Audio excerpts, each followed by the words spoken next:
Kangkong na masustansya, siguradong magiging hit sa mga bata kung lalo itong pasasarapin ng mga recipe na madali lang sundin.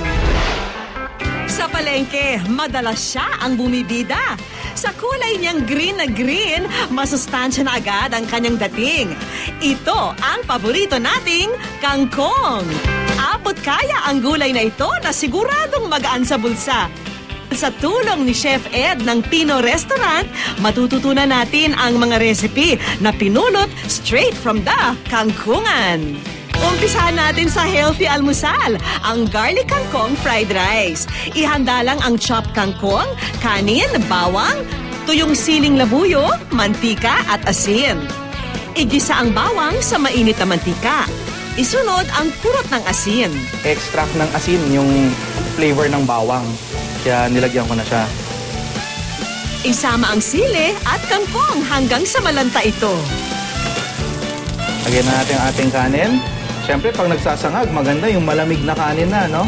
Pagkahalo ng maigi, lagyan uli ng purot ng asin. Lagyan na natin sa plato. Sa loob lang ng 3 minuto, ready to eat na ito.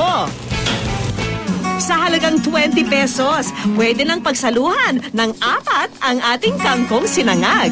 Para naman sa mga pasta lover, itong next na naming recipe ay para sa inyo. Ang ating pasta dish for today, creamy kangkong pasta. Maliban sa dahon ng kangkong, i-ready ang spaghetti, puting sibuyas, evaporated milk, canned tuna, asin, paminta, mantika, keso at all-purpose cream. Iluto ang pasta sa kumukulong tubig ng 10 minuto. Lagyan ng kaunting mantika pagka-drain. Ganito dapat. Pagkaluto na, sa kanya ilagay yung oil. Yan, no? Hindi na siya magdidikit-dikit. Para sa sauce, igisa ang sibuyas at bawang sa mainit na mantika. Pag pasta, masarap pag maraming bawang. Ihalo ang canned tuna at ang dahon ng kangkong. Again, wilt lang ng konti. Wilt. Pilit yan eh. Para hindi mag-break. Haluan ng tag-1 cup ng evaporated milk at all-purpose cream. Iba kasi ang lasa ng evap, no, sa cream. Mas richer ang lasa ng cream. Para mas sumarap ang sauce, tunawin dito ang 1 cup ng grated cheese. Lagyan ng konting asin. Ang sikreto sa masarap na pasta, ihalo nyo na yung noodles sa sauce para ma-absorb ng noodles ang sauce. Pagkahalo ng sauce at pasta, ready na ito for plating.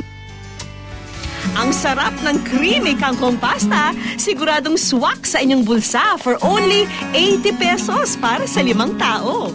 Kung sold na kayo sa ating pampabusog na mga recipe, aba syempre, may hatid din kaming pamatid uhaw, ang kangkong shake.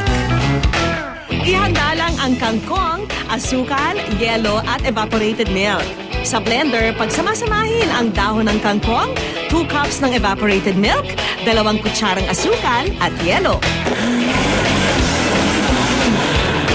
Pagka-blend, ready to drink na ang ating kangkong shake na 30 pesos lang para sa 4 na tao. Dahil pampalakas ng katawan ang kangkong, pinahatol namin ang ating mga recipe sa mga hindi tumitigil sa pagkakayod sa buong araw, ang mga construction worker. Itong kangkong, na pasta, masarap.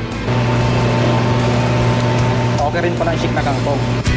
Sa sarap, sustansya at halaga, never ka talagang mabibigo sa powers ng kangkong na nakapagbibigay sa inyo ng energy all day long.